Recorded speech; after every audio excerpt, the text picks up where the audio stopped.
आज हम समझेंगे कि इस प्रकार के प्रश्नों को कैसे सॉल्व करें।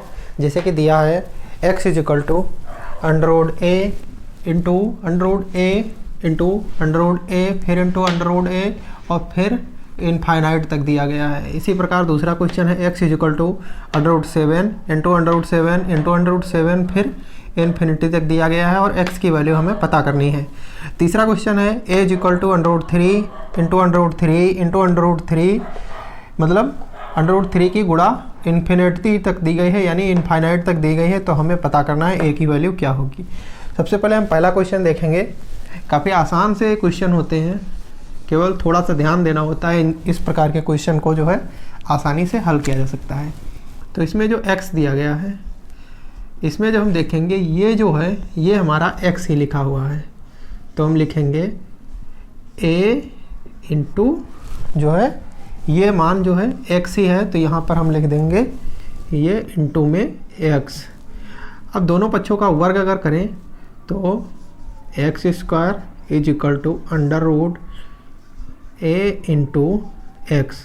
दोनों पक्षों का वर्ग करें तो इस स्क्वायर से ये कट जाएगा, तो बचेगा हमारा x is equal to a into x.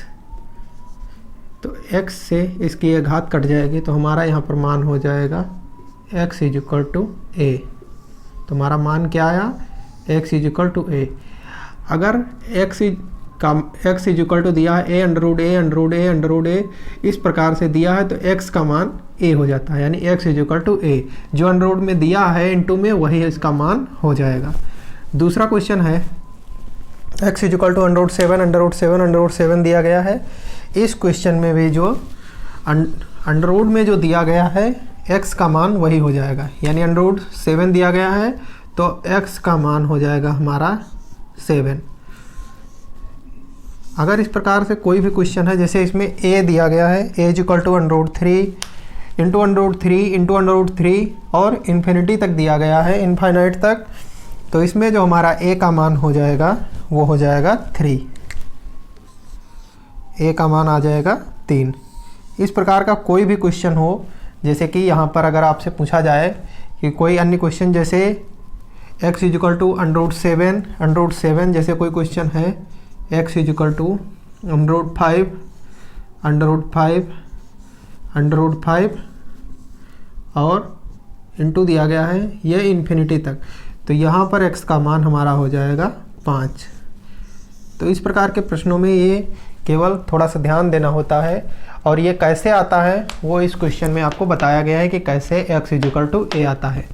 ये x का मान a आता है। इसी प्रकार इस तरह के जितने भी क्वेश्चन होंगे उनमें x का मान 7, यहाँ पर a लिखा है तो a का मान 3, अगर x लिखा है तो x का मान 5। तो इस प्रकार के क्वेश्चन अगर आते हैं और इन्फिनिटी तक पूछा गया है उनमें, और पूछा गया है उनमें x या a का मान क्या होगा, तो उनका मान वही होगा जो गुणे में लिखा है।